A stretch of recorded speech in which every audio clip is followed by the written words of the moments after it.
Async Await. අපි asynchronous program වලදී පාවිච්චි කරන popular method එකක් තමයි මෙන්න මේ async await කියන්නේ. ඔයගලන්ට මතක ඇති මම promises වීඩියෝ එකක් ගෙනාවා JavaScript වලදී. ඔයගලන්ට බලා ගන්න පුළුවන් description එකේ මම මේ වීඩියෝ එකේ link එක දාන්නම්. ඒ වීඩියෝ එක තියෙනවා playlist එකක් විදිහට JavaScript playlist එකේ. ඒකත් බලන්න පුළුවන්.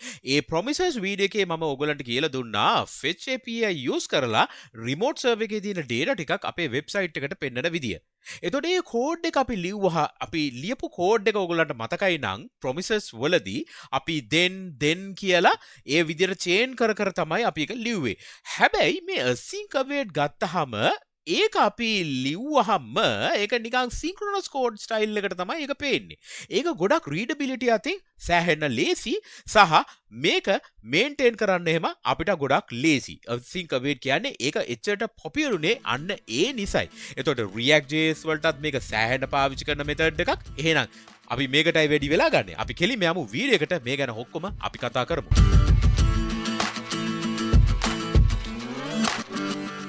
අයිබන් මගේ ෆ්‍රන්ට් එන්ඩ් යාළුවෝ හැමෝටම ඔබ මේක තුල ස්ට්‍රීන්නේ MCodes Frontend YouTube channel එකට. channel එකට අලුත් නම් subscribe කරලා MCodes family එකට එකතු වෙන්න. හොඳයි. අද අපි කතා කරන්න යන්නේ async await ගැන. එහෙනම් කෙලින්ම demo එකට යමු. JS file එක මෙතන attach කරලා තියෙනවා මේ HTML page එකේ. මම එන script.js file එකට යන්නම් මේ ආකාරයට. මම මේ browser එක පොඩ්ඩක් ලොකු කරගන්නම්. මම API එකක් ඕගලන්ට පෙන්නනවා fake store API එක. මෙන්න මේ fake store API එකේ ඕගලන්ට බලා ගන්න පුළුවන් fetch කරපු sample කෝඩ් එකක් මෙතන තියෙනවා. මම මෙන්න මේ කෝඩ් එකේ මේ තියෙන URL එක තමයි මම මේ ඕපන් කරලා තියෙන්නේ. මෙතන ඔයගලන්ට බලා ගන්න පුළුවන් ඒ URL එක මෙන්න මේ address bar එකේ මේ URL එකෙන් අපිට return කරන්නේ JSON object එකක්. එතකොට මම මේ full code එක copy කරගන්නම්. එතකොට මම පුළුවන් මගේ script.js file එකට මම මේක ගේන්න function එකක් ඇතුලේ get products කියලා ගමුකෝ. get products කියලා දාලා වරහන් ඇතුලේ මම මේක මේ විදිහට දාන්න. ඊට පස්සේ මම මෙන්න මේ get products කියන එක මම මෙහෙම දාන්නම්. හරි. මම දැන් මේක inspect element කරන්නම්. දැන් ඕගලන්ට බලා ගන්න පුළුවන් මෙන්න මේ ID මෙන්න මේ ඔක්කොම ටික මෙතන තියෙන මේ URL එකේ තියෙන data ටිකම අපිට මෙතනදී බලා ගන්න පුළුවන්. දැන් ඕගොල්ලෝ පොඩ්ඩක් බැලුවොත් මම මෙන්න මේ කතාව මම කියලා දුන්නා promises වලදී මේක කොහොමද කරලා තියෙන්නේ මේක කොහොමද ලියලා තියෙන්නේ කියලා. ඉතින් මේ වීඩියෝ එකේ මම පෙන්නන්නම් fetch කරන මේ function එකෙන් කරන්නේ මෙන්න මේ URL එක pass කරලා ඒ URL එකෙන් return කරන promise එක. මේකෙන් promise එකක් return වෙනවා. ඒක නිසා තමයි අපි මේ then කියලා දාන්නේ. ඉතින් promises පාඩමේ මම කියලා දුන්නා මේ දෙන්න එකෙන් response එකක් return වෙනවා. ඒ response එකේ තියෙන JSON method එක call කරලා තමයි අපි ඒ JSON method එකේ තියෙන data ටික console log කරගන්නේ. එතකොට ඒක තමයි මෙන්න මෙතන console log එකක් ඇටියට මම මෙතන දාලා තියෙන්නේ. එතකොට ඔයගලන්ට බලා ගන්න පුළුවන් ඒ data ටික. හරි. මේ තියෙන්නේ fetch API use කරලා promises එක අපි මේ get products ගත්තු හැටි. ඉතින් අද වීඩියෝ එකේ අපි කතා කරන්නේ මොකද්ද? async await ගැන. එහෙනම් කෙලින්ම අපි බලමු async await පාවිච්චි කරලා අපි මේ කොහොමද කරන්න කියලා. හරි මුලින්ම මම මෙතන get products කියන එක කමෙන්ට් කරගන්නම්. මම මෙතන දාන්නම් function. දැන් මම මේ ලියපු එකම මම async await පාවිච්චි කරලා තමයි කරන්න යන්නේ. එකම දේ data ටික retrieve කරන්නේ. data ටික retrieve කරන්න මොකද්ද අපි පාවිච්චි කරන්නේ? fetch එක. මම මේ copy කරගන්නවා. හරි. මම function එක ලියන්නම්.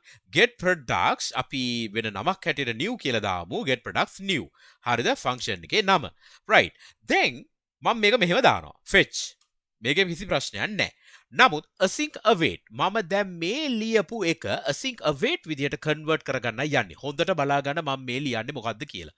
await. දැන් මේක මම expect කරනවා data ටික එන්න.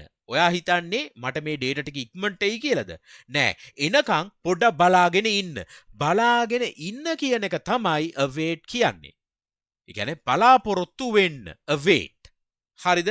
ඒක තමයි await කියන්නේ. ඒතර මම මෙතනදී await උනාම මොකද්ද වෙන්නේ? මම const මම variable එකක් හදා ගන්නවා මේකට ref කියලා මම ගන්නම්කෝ await fetch මෙන්න මෙහෙම. දැන් මේක යටට අන්ඩර්ලයින් වෙලා තියෙන්නේ. ඇයි ඒ? දැන් අපි බැලුවොත් දැන් මෙතන ලියපු කෝඩ් එකේ වැරද්දක් නැහැ. නමුත් මම මේක hover කරපුවම ඔයගලට පේනවා await expression are only allowed within async functions. හරිද? ඒක හොඳට බලන්න. await expression මේ ලියලා තියෙන expression එක හරිද? ඒක ගියා. are only allowed within async functions. එතකොට මේ async එකේ එන්නේ function එකකටයි. හරි දැන් කොහොමද මේ function එක async කියලා කරගන්නේ? simple. මෙන්න මේ function ලියලා තියෙනට ඉස්සරහෙන් අපි async කියලා ලියනවා. අන්න එච්චරයි. ඕක දාලා save කරන්න. ඔයිට වඩා කිසි දෙයක් කරන්න නැහැ. මම දැන් මෙතන console lock කරගන්නම් මෙන්න මේ res කියන එක. අපි බලමු මෙන්න මේ res එක මොකක්ද කියලා. මම මේ function එක copy කරලා මෙතනින් දාමු. හරි මේක run කරපුවාම අපිට දෙන්නේ response එකක්. ඒතර මේ response එකේ මොනවද තියෙන්නේ? මේකේ තියෙන්නේ JSON object. මේකේ තියෙන්නේ JSON එක. ඒතර මම මේකේ method එක අපි ගමු JSON method එක. මොකද්ද මේකෙන් out කරන්න කියලා. අපි මේක run කරපුවාම ඔයගලන්ට බලා ගන්න පුළුවන්. මෙන්න මේ JSON method එකෙන් අපිට දෙන්නේ promise එකක්. ඒතකොට මේ promise එකෙන් අපිට මොනවද response එක හැටියට දෙන්නේ? මොකද්ද? object එකක්. ඔබ්ජෙක්ට් එකක්. ඒ ඔබ්ජෙක්ට් එකේ තමයි data ටික තියෙන්නේ. එහෙනම් මොකද්ද මම මෙතන කරන්න ඕනේ? ඔබ්ජෙක්ට් එකේ data ටිකක් තියෙන්නේ. මම variable එකක් හදනවා data කියලා. equal await. හරිද? await. await කියලා දාලා මෙන්න මේ res.json ඇයි මේකෙන් දෙන්නේ promise එකක්. එතකොට ඒක යම් කිසි වෙලාවක් යනවනේ. await කියන්නේ ඒක නිසයි. එතකොට ඒකෙන් data ටික retrieve වෙනවා. ඒ කියන්නේ data කියන ඔබ්ජෙක්ට් එකක්. console log එකක් දානවා දැන් data කියලා දාමු. දාපු ගාම ඔන්න ඔබ්ජෙක්ට් එක ඇවිල්ලා. දැක්කද මෙන්න ඔබ්ජෙක්ට් එක. හරිද? ඔන්න ඕක තමයි අපි කරේ. දැන් මම මේක කමෙන්ට් කරලා මම මේක ආය අන්කමෙන්ට් කරපුවාම ඒකම නේද මම මෙතනත් කරලා තියෙන්නේ. බලන්න ලයින්ස් ගාන මම මේ console log එක මකන්නම්. හරි. මේක දැන් ඕගොල්ලෝ බැලුවාම මේක නිකන් asynchronous code එකක්. නමුත් මේක දැක්කහම නිකන් synchronous වගේ නේද? අර console log මොන හරි console log කියලා පේලි 3-4කට ලියන්න යන්නේ. දැන් chain කරලා නැහැනේ. දැන් බැලුවොත් මේකෙන් පස්සේ den එක පටන් ගන්නවා dot කියලා. හරිද? දැන් මේක chain කරනවා කියන්නේ මොකද්ද? මේ මෙන්න මෙතනින් den එක පටන් ගන්නවා. ඊට පස්සේ ආයෙ den එක මෙතනින් පටන් ගන්නවා. මේ line number 2 එකේ ඉන්නේ. මේ line number 2 එකේ. දැක්කද මේක එක line එකේ ඔක්කොම ටික ලියා යනවා. නමුත් මේක එහෙමද? line number 8 9 10 බලන්න මේක කොච්චර අපිට readability තියනවාද අපිට maintain කරන්න පුළුවන් මේ code එක. async await වල තියෙන වාසිය ඒකයි. හොඳට මතක තියාගන්න ඕන දේ තමයි මෙන්න මේ async await වලදී async function එකක් අපි await දානවා නම් හරිද? async කියන එකක් අනිවාර්යෙන් දැමෙන්න ඕනේ. හරිද? අනිත් දේ තමයි මම පොඩ්ඩක් මේක undo කරන්නම්. හරි දැන් ටික යටට ගේන්නම්. හරි දැන් අපි බලමු ලින්ක් එක හදිසියෙදිවත් වැඩ කරේ නැත්නම් අපි promises වීඩියෝ එකේ අපි කරා මෙන්න මේ A කියලා අපි දැම්මොත් මේ ලින්ක් එක මම හිතලම වැරද්දක් විදිහට ලිව්වා. දැන් මම මේක run කරපු ගාම මට මෙතන console එකේ error එකක් විදිහට දෙන්නේ. නමුත් නැහැ. මට පුළුවන් මෙතන catch කියලා දෙන්න. මම මෙතන ලියනවා error කියන එකට මම මේ err කියලා දාන්නම් arrow function එකක් විදිහට ලියනවා. console log එකක් දාන්නම් double quotes ඇතුලේ error කියලා error කියලා දෙනවා. එතකොට මම මෙතන error කියලා පෙන්නනවා. මේ ඇවිල්ලා promises විදියට. නමුත් async await වල කොහොමද අපි මේ වගේ වැඩක් කරන්නේ? දැන් අපි මේ function එක ආපහු uncomment කරනවා. දැන් මට මෙහෙම පෙන්නනවානේ. නමුත් මම මෙතන a කියලා ලිව්වොත් මට අර විදිහටම තමයි error එක දෙන්නේ. එතකොට අපි කොහොමද දැන් මෙතන අපි catch කියලා ලිව්වනේ chain මේ විදිහට අපි ලිව්වනේ catch කියලා. නමුත් මේවල අපි කොහොමද කරන්නේ? ඒක කරන්නේ simple වැඩක් කියනවා. ඒකට අපි ලියන්නේ try catch block එකක්. මෙන්න මේ try කියලා දැම්මා සගල වරහන දැම්මා ඒක ඇතුළට මම මෙන්න මේ ටික දානවා. හරිද? ඊට පස්සේ catch කියලා තියෙනවා. එතනට අපි දානවා console log එකක්. අපි දාමු error කියලා. දැක්කද? error කියලා දෙනවා. දැන් මොකක්ද මම දාලා දෙන්නේ? මෙතන එක a කියලා තියෙන්නේ. දැන් මම මේ a කියන එක මැකුවොත් මට object එක අස්සන්ට මේ වගේ දෙනවා. දැක්කද? ඒ විදිහට තමයි async await function වල try catch පාවිච්චි කරලා අපි මේ වගේ error එකක් ආවොත් මේ විදිහට වෙනස් කරගන්නේ. හරි. අනිත් එක. දැන් අපි මෙතන function එකක් ආකාරයට ලිව්වේ. දැන් අපි මේක function expression එකක් විදිහට හදාගමුද? මම මුලින්ම මේක comment කරන්න. මම මේකත් copy කරගෙන මම මේ ඔක්කොමත් comment කරගන්නම්. හරි. හරි දැන් මම copy කරගත්තු function එක මෙතනට දානවා. දැන් මම මේ කරන්න යන්නේ arrow function එකක් බවට මේක හදා ගන්නවා. arrow එකක් විදිහට. ඒතර මම මොකද කරන්න යන්නේ? මේක copy කරලා මම දානවා const a නම දානවා equal async මේ function කියන එක ඕනේ නෑනේ මෙයා ඕනෙත් නෑ මේක මැකුවා ඊට පස්සේ මේ වරහන් දෙකට පස්සේ arrow එකක් දානවා ඔච්චරයි හරිද මේ copy කරලා මම මෙතනට දානවා run කරනවා අර විදිහටම object එක දෙනවා දැක්කද මේ සාමාන්‍ය function එකක් විදිහට ලිව්වා මෙන්න arrow function එකක් බවට පත් කරපු එක ඒක ඒ විදිහට අපිට කරන්න පුළුවන්. එකම දේ async කියලා දැම්මා. මෙන්න මේ වරහන් දෙක දැම්මා. දැන් මම මෙතනට පැරාමීටර් එකක් දාමු simple a කියලා. මම මෙතනින් පස්සේ alert එකක් දෙන්නම්කෝ a ට. හරිද?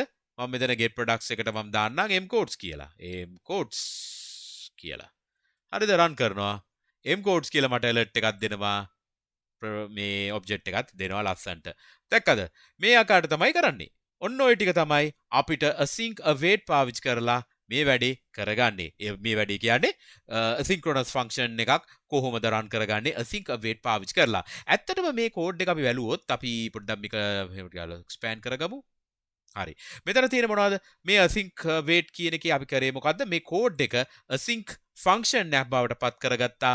await එකේ තේරුම තමයි මේකෙන් return කරනවා promise එකක්. එතකොට මේකෙන් await කරා. ඊට පස්සේ JSON method එකෙනුත් promise එකක් return කරනවා. ඒක නිසා await කරනවා. ඊට පස්සේ ඒකෙන් object එකක් return කරනවා. මේ JSON method එකෙන් object එක මේක තමයි මේ data කියලා අපි අර විදියට display කරගත්තේ මෙන්න මෙතන. ඕක තමයි මෙතන කරේ. එතකොට අපි මම මේකත් කියන මේ සාමාන්‍ය function එකක්. එතකොට මේ සාමාන්‍ය function එකේ මම try catch block එකක තමයි මේක කරලා තියෙන්නේ. මේකත් එහෙම තමයි try catch block එක ඇතුලේ. මොකද හදිසියෙදි මේ error එකක් ආවොත් මේක accessible නොවුනොත් ඒ වෙලාවට error එකක් දෙන්න ඕනේ. meaningful error එකක් දෙන්න පුළුවන්. අපිට එතනට 404 error එකක් වගේ මොනවා හරි ලියන්න පුළුවන්. එතකොට අපි await කියලා දාන්නේ යම් කිසි time එකක් යන නිසා. මොකද මේක synchronous function එකක් නිසා. මොකද මේක synchronous නෙමෙයි. ඒ නිසා අපි await දානවා අනිවාර්යයෙන්ම ඒ function එකක් වෙන්න ඕනේ. ඒ function එක async කියලා ඉස්සරහෙන් ලියවෙන්න ඕන මේ විදිහට. හරි. ඔය ටික තමයි මට අද ඕන උනේ ඕගොල්ලන්ට synchronous පාඩමේ async await කියන කතාව ඕගොල්ලන්ට කියලා දෙන්න. මේ වීඩියෝ එකේ ඕගොල්ලන්ට දේවල් ඉගෙන ගන්න ඇති කියලා මම හිතනවා. ඒ වගේම වීඩියෝ එක හොඳයි නම් අනිවාර්යෙන් like එකක් දාන්න. ඒ වගේම channel එකට අනුත් නම් subscribe කරන්න, යාළුවෝ අතරේ share කරගන්න. ඊළඟ වීඩියෝ එකේ හම් වෙනකන් හැම දිනාටම ජය වේවා. cheers අපි ගියා.